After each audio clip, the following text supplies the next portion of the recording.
¿Cómo imaginas tu iglesia? ¿Cómo la imaginabas? ¿La imaginabas así? ¿Imaginaste tu iglesia así? Y el mensaje para hoy es sencillo. Es sencillo, como nuestra iglesia. Sencilla. El título del mensaje es Una iglesia sencilla. ¿Ok? Hoy en día, las iglesias en general, vemos mega iglesias extraordinarias, con show, espectáculo, ¿cierto? ¿Para qué? Para entretener a las personas, para que las personas no se aburran. ¿Qué hemos perdido en el trayecto de la historia de la iglesia? ¿Qué se ha perdido? ¿O qué es lo que tenemos, o mejor dicho, qué es lo que tenemos que recuperar de la iglesia? La iglesia es sencilla.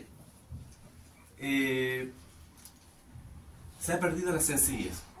Miren, nos vamos a enfocar en un pasaje sencillo, pero de gran poder. Acompáñenme por favor a Hechos, capítulo 2, versículo 42. Hechos, capítulo 2 y el versículo 42. Vamos a leer del versículo 42 al 47.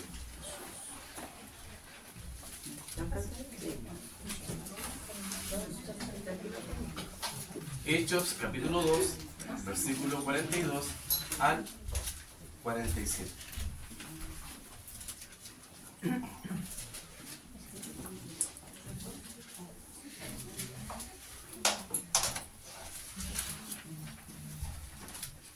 ¿Estamos ahí?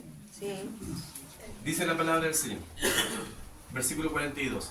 Y perseveraban en la doctrina de los apóstoles, en la comunión unos con otros, en el partimiento del pan y en las oraciones. Y sobrevino temor a toda persona, y muchas maravillas y señales eran hechas por los apóstoles. Todos los que habían creído estaban juntos y tenían en común todas las cosas, y vendían sus propiedades y sus bienes y lo repartían a todos según la necesidad de cada uno, y perseverando unánimes cada día en el templo y partiendo el pan en las casas, comían juntos con alegría y sencillez de corazón, alabando a Dios y teniendo favor con todo el pueblo, y el Señor añadía cada día a la iglesia los que habían de ser salvos. Tremendo pasaje. Versículo 42. Vamos a analizar brevemente este pasaje. Dice, y perseveraban en la doctrina de los apóstoles y en la comunión unos con otros y el partimiento del pan. Miren, si ustedes leen el versículo 41, dice, así que los que recibieron su palabra fueron bautizados. ¿Y qué dice ahí? Se añadieron aquel día como 3.000 personas. 3.000 personas se habían convertido. 3.000 almas salvadas. 3.000. Primer punto, de muchos. La palabra importante acá es perseveraban. 3.000 personas se habían añadido, o sea, 3.000 personas salvas. Una iglesia sencilla, una iglesia común, está compuesta por personas salvas. Usted puede decir, es obvio, pero no es tan obvio.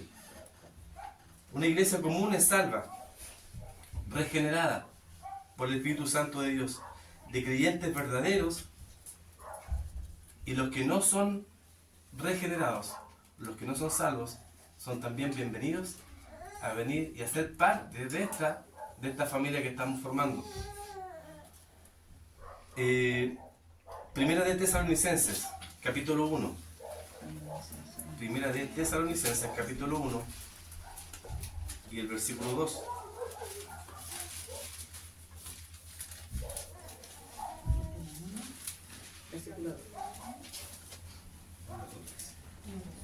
Primera de Tesalonicenses, capítulo 1, versículo 2 al 4.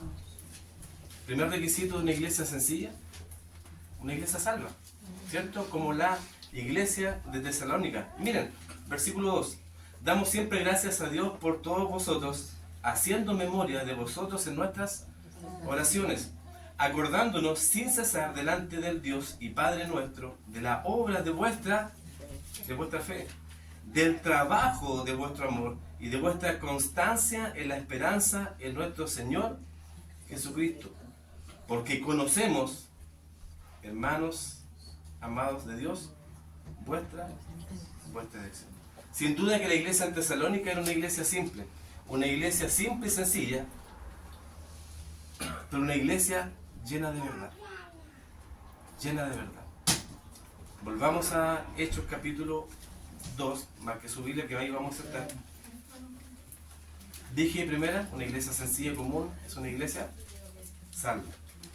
Segundo, en el mismo versículo 42, dice, y perseveraban en la doctrina de los apóstoles, en la comunión unos con otros, en el partimiento del pan y en las oraciones. Una iglesia sencilla es una iglesia que persevera en la doctrina de los apóstoles. ¿Okay? Una iglesia sencilla está involucrada en el estudio de la verdad bíblica. Y es lo que estamos tratando de inculcar a la iglesia. Mediante este proyecto de discipulado, que cuando termine, cuando tú ya seas un discípulo, porque ya lo eres, tendrás que también hacer discípulos. No sé si se dieron cuenta dónde está ahí está, el lema de nuestra iglesia. Ser y hacer discípulos. No hay estrategias inventadas. No hay un programa nuevo para la iglesia. No hay una nueva profecía para la iglesia, porque toda está escrita y la tenemos en nuestra mano y en nuestro idioma. No hay un sistema nuevo que nos asegure que haremos crecer la iglesia, porque ya todo está escrito, ya está todo dicho. Tenemos que volver a la raíz de la palabra del Señor. ¿Se dan cuenta que a veces buscamos como 10 maneras sencillas o exitosas para el liderazgo? 10 formas de hacer iglesia. ¿Cómo llenar la iglesia en 2 meses? No hay una forma que no provenga de la palabra del Señor. Perseveraban en la doctrina de los apóstoles. La doctrina o enseñanza es todo en una iglesia. Una iglesia sencilla, dije, es salva. Una iglesia sencilla está comprometida con renovar cada día su mente con la palabra del Señor. ¿Qué dice la Gran Comisión? Por tanto, ir. ¿Qué más? A todas las naciones. ¿Qué más? Espíritu Santo enseñándoles. Por lo tanto, es importante la doctrina de los apóstoles. Ahora bien, ¿por qué la doctrina de los apóstoles? ¿Por qué la doctrina de los apóstoles? ¿Con quién caminó Jesús primero? ¿A quién los hizo sus discípulos? ¿Cuánto tiempo caminó con ellos? Le enseñó sus verdades. Y gracias a ellos, a la verdad que fue transmitida de forma extraordinaria a los apóstoles, es porque hoy tenemos el Nuevo Testamento. Los evangelios, ¿por qué fueron escritos? Las cartas. Pues sin duda que tenemos a Pablo, ¿cierto? Pero él también es considerado un apóstol, aunque él no se consideraba, en la humildad que tenía, no se consideraba un apóstol, es como un abortivo, la humildad de este hombre. Pero debemos de perseverar en la doctrina de los apóstoles, entregada directamente de Cristo. La doctrina, la enseñanza es el corazón de la iglesia.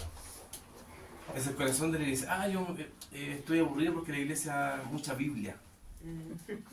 Bueno, entonces le quedan muchos años para aburrirse, porque nuestra iglesia será Biblia. No hay nada nuevo bajo el sol. Versículo 42. Y perseveraban en la doctrina de los apóstoles, en la... ¿Cuál es la siguiente palabra clave? Comunión. ¿Qué es comunión? Que hoy en día, malamente, de forma mala, algunos la asocian con comunismo. Tener todas las cosas en común. Y es muy distinto. Y acá lo vamos a ver. ¿Ya? Comunión es koinonía. que significa sencillamente compañerismo, y no tan solo eso, participación. En una frase, compañero de equipo. Y los que juegan algún deporte colectivo, no quiero utilizar a Ronald como ejemplo. En un equipo, ¿cierto? Todos tienen que participar. O si no, no es parte del equipo. Esa es la coinonía, la comunión. Comunión los unos con los otros. Una unión espiritual. Una iglesia sencilla y verdadera no es la que tiene a las personas, y esto por favor entiéndanlo bien, es un llamado, una exhortación a que ustedes sean parte de esta comunión. Porque a veces vemos la comunión como algo muy por encima. ¿Qué es la comunión? No es tan solo compartir y avanzar, ¿no es cierto? No es tan solo, es algo más que eso.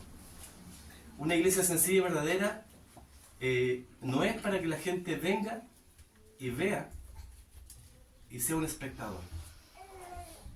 No sé si me explico. No se ofenda con lo que estoy diciendo, sino que más bien es un llamado y una invitación a que usted sea parte de esta familia, para que sea parte del equipo, para que tenga participación en esta familia y que no sea un simple espectador.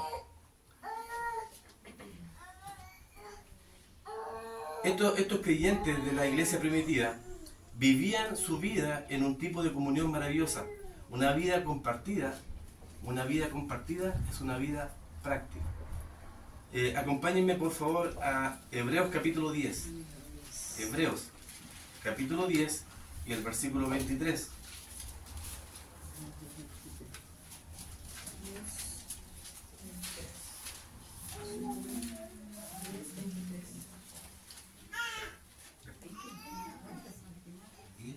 Hebreos capítulo 10, versículo 23.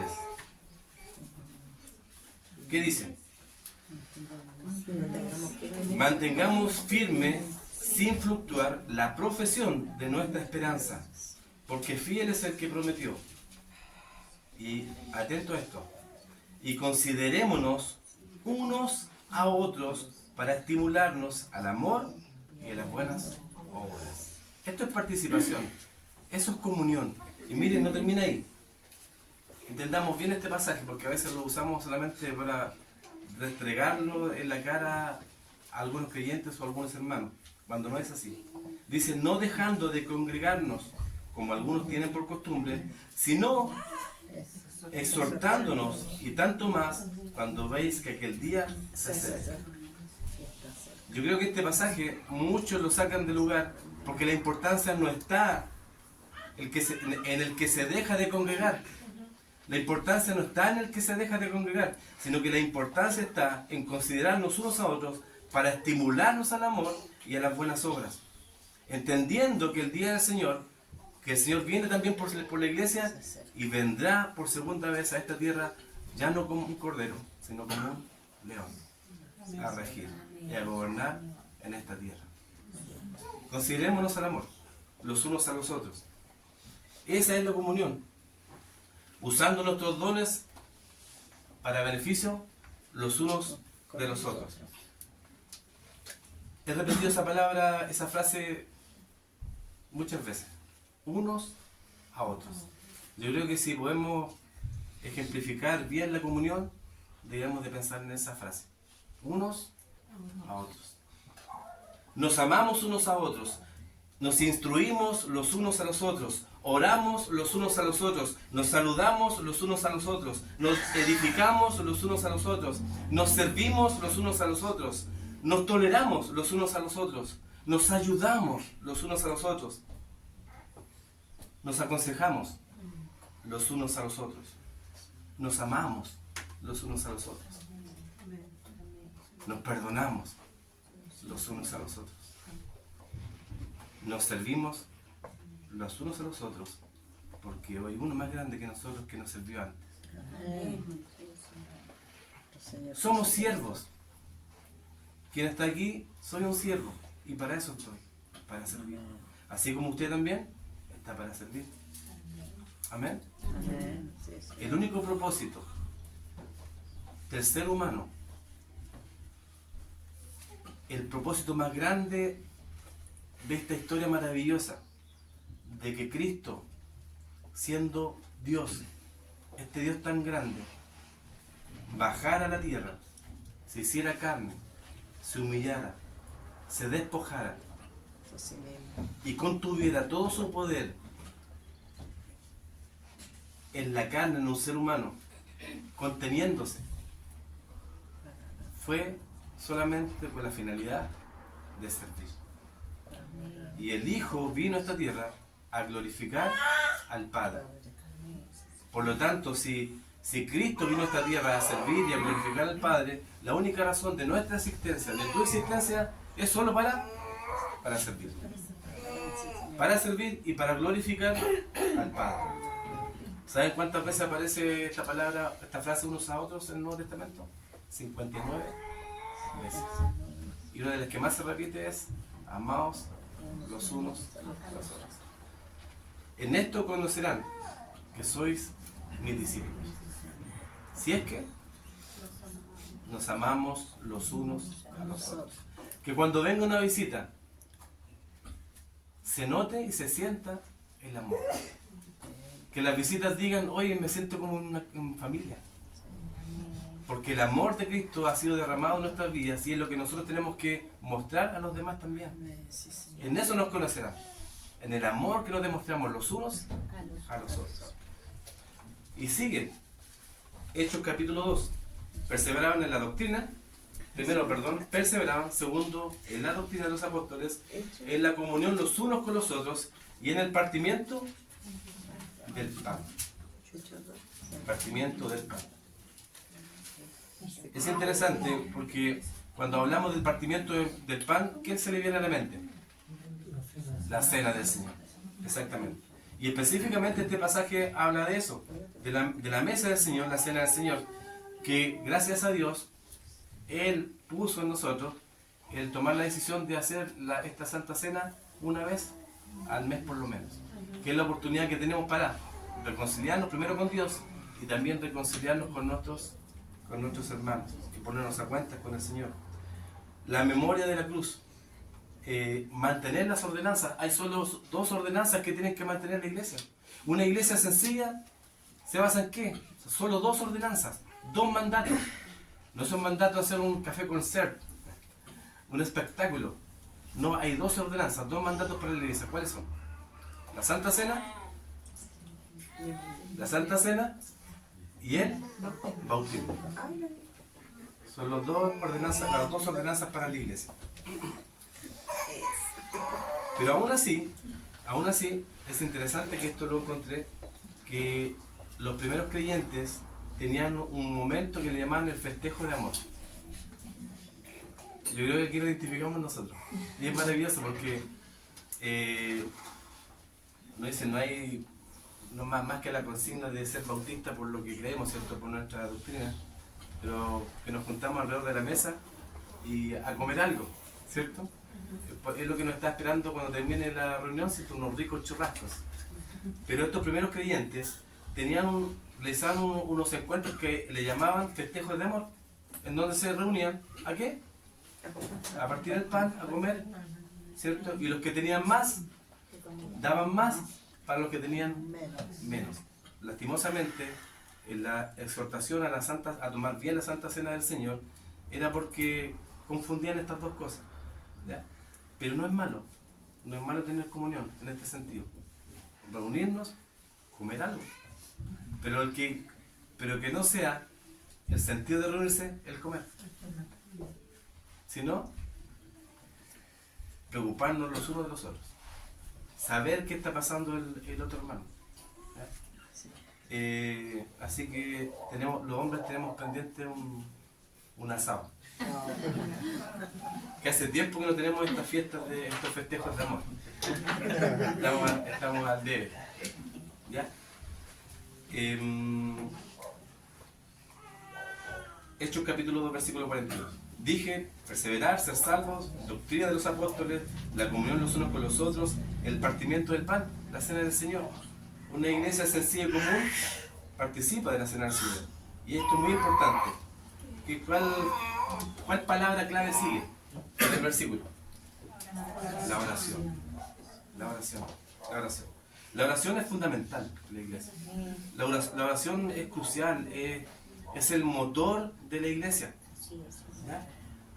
Nunca es suficiente. No importa cuánto usted ore, siempre será poco. ¿No le pasa eso? ¿No tiene esa sensación que cuando usted ora y dice, oye, oré harto, y después dice, no, en realidad siempre queda como con la sensación que está en deuda? Y déjeme decirle que tal vez, si podemos llamarlo así, como el ministerio como más pobre de las iglesias es la oración. La oración. Ya esto es no es una reprimenda, solamente se lo digo con amor. Los jueves tenemos reunión de oración. Y yo he tratado de ser constante y estar acá y orar por las peticiones. A mí me ayuda porque tengo un momento, y si estoy solo, no es que esté mejor. Pero a veces estar solo ayuda. Ayuda. Y he estado solo en la oración. Me ha ayudado, no es una queja. Si usted viene, como digo, si usted viene o no viene, yo trato de estar acá. Hermano Víctor me ha acompañado constantemente. ¿Pero por qué será? ¿Por qué nos cuesta tanto el tema de la oración?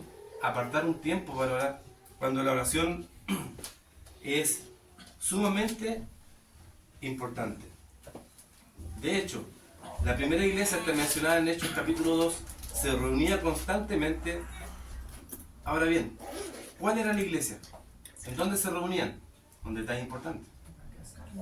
¿Dónde empezó la iglesia? En las casas.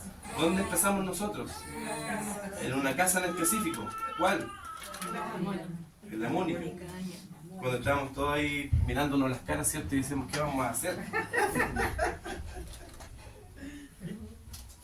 Como bien decía Mónica, que lo único que querían eran abrazarse y decir, bueno, ¿qué nos depara? No el destino, sino que ¿qué nos depara el Señor? Y es maravilloso que cuando recordamos ese momento, y ahora estamos acá,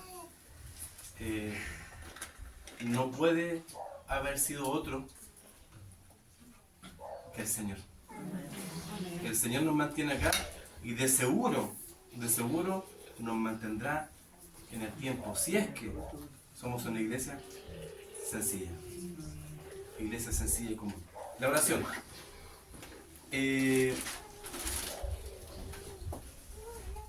La iglesia no fue un evento, un show, una estructura, una plataforma en donde el pastor se colocaba y el pastor era el principal. Bueno, hoy en día vemos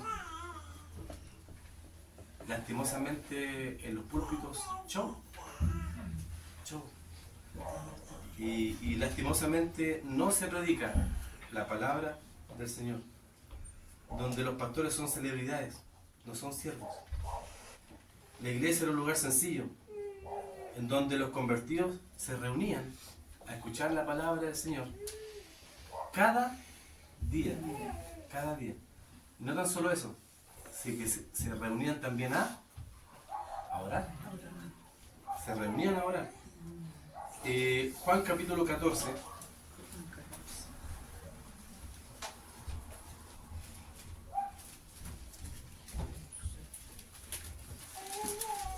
Juan capítulo 14, versículo 13.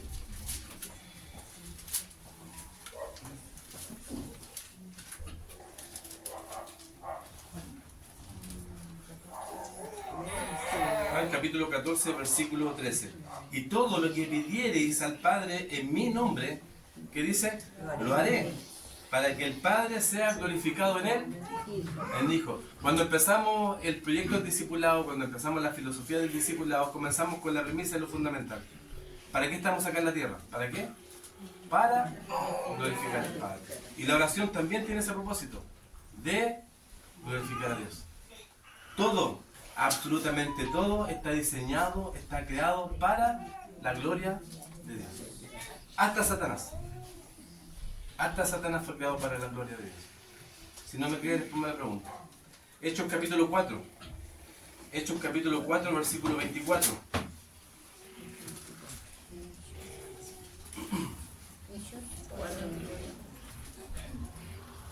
Me voy a apurar un poquito porque tengo menos tiempo ahora por programa. Hechos capítulo 4, versículo 24. Y ellos, habiendo oído, alzaron unánimes la voz a Dios y dijeron: Soberano Señor, tú eres el Dios que hiciste el cielo y la tierra y el mar y todo lo que en ellos hay, que por boca de David tu siervo dijiste: ¿por qué se amotinan las gentes y los pueblos piensan cosas vanas? Se reunieron los reyes de la tierra y los príncipes se juntaron en uno contra el Señor y contra su Cristo, porque verdaderamente se unieron en esta ciudad contra tu santo Hijo Jesús, a quien ungiste, Herodes y Poncio Pilato, con los gentiles y el pueblo de Israel, para hacer cuanto tu mano y tu consejo habían antes determinado que sucediera. Y ahora, Señor, mira sus amenazas y concede a tus siervos que con todo denuedo, ¿qué cosa? Con todo denuedo, ¿qué? Hablen tu palabra. Versículo 30. Mientras extiende tu mano para que se hagan sanidades y señales y prodigios mediante el nombre de tu santo Hijo Jesús. Cuando hubieron, ¿qué dice? Orado, el lugar en que estaban congregados tembló. Y todos fueron llenos del Espíritu Santo y hablaban con denuedo la palabra de Dios. Obviamente aquí, si hablamos de señales, prodigios y milagros, tiene que ver específicamente con estos dones apostólicos que fueron dados solamente a los apóstoles. ¿Ya? Pero lo interesante acá es el poder de la oración. Cuando ellos juntos oraron, dice que el lugar tembló. Ahora bien, podemos hacer una pregunta: ¿nuestra oración hará que se mueva el piso? ¿Se quedará el Señor nuestra oración? ¿O le moverá el piso a alguien?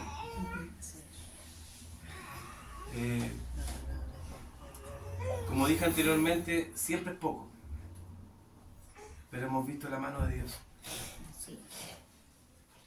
Yo sé que tal vez les digo: vengan el jueves a orar, a apartar un tiempo. Pero si de algo puedo dar fe, es de que cuando hay alguna necesidad, lo primero que se hace en esta iglesia es orar. Es orar. Y hemos visto la mano y el poder de Dios en la oración. Y eso seguirá siendo así. Cuando tengamos una necesidad, orar. Y vamos a nuestro Padre en la necesidad. Volvamos a Hechos capítulo 2, versículo 42. El 43. Y sobrevino temor a toda persona y muchas maravillas y señales eran hechas por los apóstoles.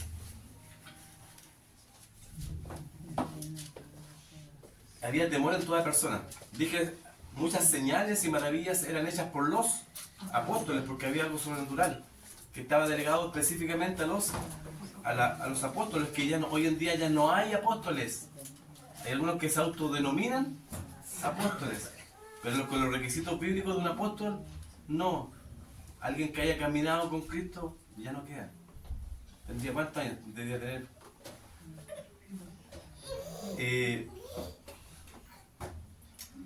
El asombro en ese entonces viene de la obra evidente de Dios a través de las señales, los prodigios y los milagros. Pero déjenme decirles algo, que también el asombro y lo sobrenatural viene de la obra evidente de medios sencillos y comunes, de la gracia de Dios que es derramada en cada uno de nosotros. Luces, no, aunque queremos colocar una lucecita acá. Música de fondo para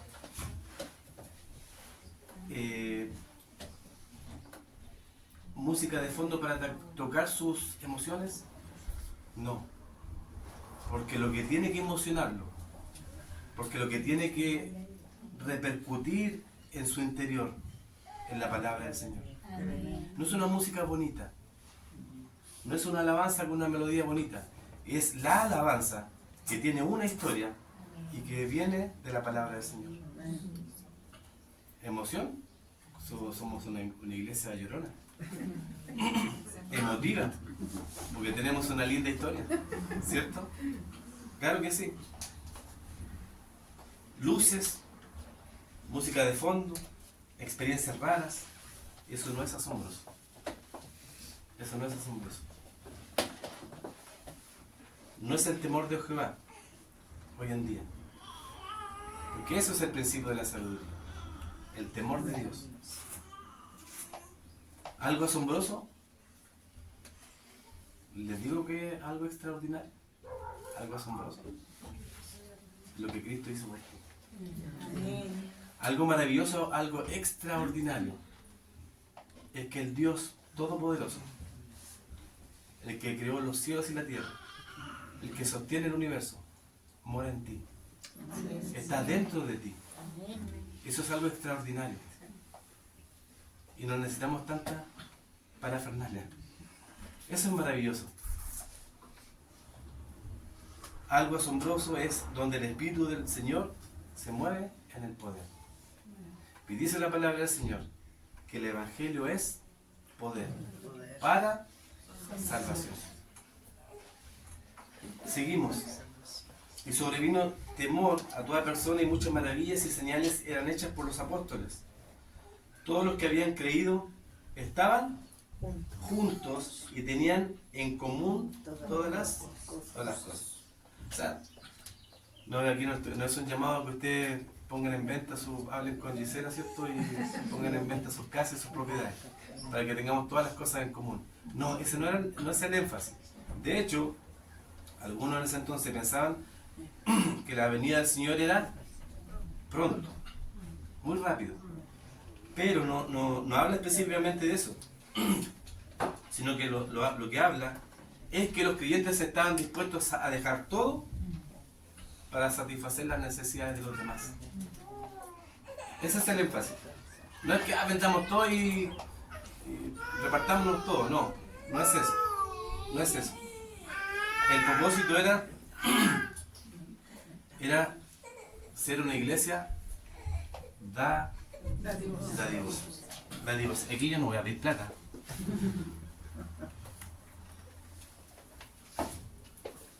Yo les voy a hacer una pregunta. Y se las voy a responder yo, aunque no debiera. ¿Cuántas veces en lo personal he predicado acerca de dinero? ¿Han escuchado alguna vez alguna predicación de dinero? Ninguna. Que es necesario enseñarlo. Pero estamos con el discipulado. Ya me respondió la pregunta, ¿cierto? Sí. Pero saben que aunque no lo hemos enseñado, esta es una iglesia dadivosa.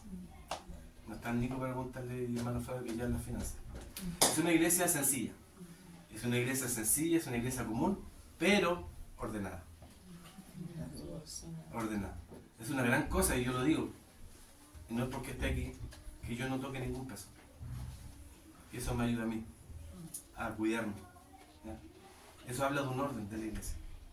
Y gracias a Dios, esta iglesia pequeña tiene dinero para pagar este lugar, tiene dinero para ayudar, y eso es una consigna que he querido darle a la iglesia, que seamos una iglesia dadivosa, que los hermanos vean que la iglesia es dadivosa.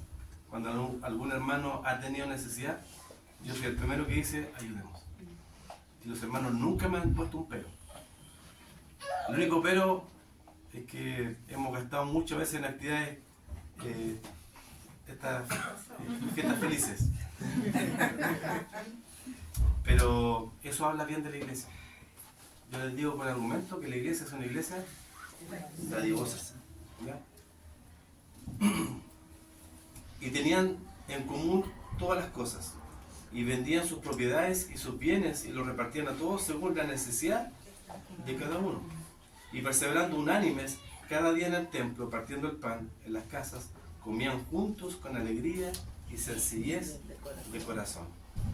¿Qué dice el versículo 46? Perseverando unánimes. Cada día en el templo. Yo no estoy diciendo que vengan cada día al templo. Pero es lo que hacían estos primeros creyentes. Hay tres actitudes que veo en todos estos pasajes que he estado mencionando. La primera es una actitud de asombro por lo que Dios estaba haciendo de parte de los demás. Y sin duda, y es lo que tenemos que llegar a hacer, a impactar a nuestros vecinos. Y hacia allá vamos, pero estamos preparándonos. Debemos ser de impacto para nuestros vecinos. La segunda actitud que veo, hablando de los versículos anteriores también, es de amor, es de generosidad, preocupándose los unos por los otros. Y acá en este versículo habla de unidad, perseverando unánimes cada día en el templo, partiendo el pan en las casas, comían juntos con alegría y sencillez de corazón. Una iglesia sencilla, una iglesia de verdad, sin apariencia. ¿Te acuerdas que siempre le digo eso, no? ¿Sí? En donde, y lo voy a repetir siempre, una iglesia en donde nos mostremos tal y cual somos. Pensé en colocarme corbata, porque tal vez me voy a ver más santo. Me la saqué inmediatamente cuando dije no soy santo. En Cristo sí. Para terminar, versículo 47. Alabando a Dios y teniendo favor con todo el pueblo. Y el Señor añadía cada día a la iglesia los que habían de ser salvos. Alabando a Dios. Por eso le hago un llamado para ayudar a Felipe. Alabando a Dios. No tan solo la alabanza, ¿cierto? Canten. Canten porque están alabando al Señor. ¿Ya? Es una forma de adoración. En una iglesia que adora, en el sentido de la verdadera adoración, porque si somos verdaderos adoradores, debemos de adorar en espíritu y en verdad. ¿Qué es adoración? Sacrificio. Presentar nuestros cuerpos en sacrificio vivo, santo, agradable a Dios, que es nuestro culto racional. Y una iglesia que adora es una iglesia que glorifica a Dios. Esta iglesia tenía un favor con todo el pueblo. ¿Por qué? Porque su testimonio brillaba por sí solo. Y es lo que tenemos que hacer nosotros también. Que nuestro testimonio brille en medio de esta comunidad. Y lo maravilloso, dice, y el Señor añadía a la iglesia. Y el Señor edifica la iglesia. Él añade, Él edifica, no nosotros. Nosotros solamente el Señor nos ha dado dones, nos ha dado talentos para ponerlos al servicio de la iglesia local del Señor. Y es el Señor el que añade a la iglesia, los que han de ser salvos. Es el Señor el que edifica. Él nos pide que nos ocupemos de lo normal, de lo sencillo, de lo común, que seamos cristianos reales, con virtudes, tal vez con más defectos que virtudes. Yo soy el primero, muchos defectos. Lucho cada día. Estos 2 años para mí, si no puedo mentir, han sido como una montaña rusa. Y hasta el día de hoy sigo luchando. Pero yo sé a quién sirvo. Y yo sé y tengo la convicción de que Él me puso acá. De lo contrario, ya hubiese soltado el arado. Pero no lo voy a hacer. Porque yo sé a quién estoy sirviendo. Y he visto la mano de Dios en ustedes. He visto la mano del Señor en los discipulados. He visto las vidas cambiadas. He visto que el Señor y su Espíritu está trabajando en ustedes. Y va a seguir trabajando. Yo no estoy para juzgar, estoy para ayudar. Y cada exhortación que yo les dé tiene y debe ser a través de la palabra del Señor. Es la iglesia del Señor. Él nos pide que nos ocupemos de lo sencillo, de lo común, de lo verdadero. La gracia y la fidelidad a su palabra y su Espíritu. Hermanos, si nosotros nos preocupamos de lo sencillo, de lo común, de partir el pan en las casas, de perseverar en la oración, de estar unidos los unos a los otros, de orar, de seguir la doctrina de la palabra del Señor, tú y yo, preocúpate de lo sencillo. y el Señor hará lo extraordinario. El Señor hará lo extraordinario. A nosotros nos corresponde lo sencillo. Seremos y seamos una iglesia simple y sencilla. La fidelidad al Señor es lenta. El trabajo que hace el Señor en nosotros es lento. Debemos de ser pacientes. Debes mirar a tu hermano que está al lado sin el ánimo de juzgar, sino que siempre con el ánimo de ayudar. Todos somos distintos. La fidelidad es lenta, constante, fiel a Cristo. Y la obediencia a su palabra es lo que honra al Señor. Si ustedes me preguntan a mí si estoy feliz con mi iglesia, entre paréntesis, mi iglesia, porque me siento parte de ella, porque es del Señor, sí estoy feliz. Y para terminar, una iglesia sencilla, como somos nosotros. Sí, yo creo que hay una característica de cada uno de nosotros, es que somos sencillos, personas comunes y corrientes. Pero lo extraordinario es lo que hace el Señor, es lo que ha hecho en usted, es lo que ha hecho en mí y es lo que Él hará. Amén.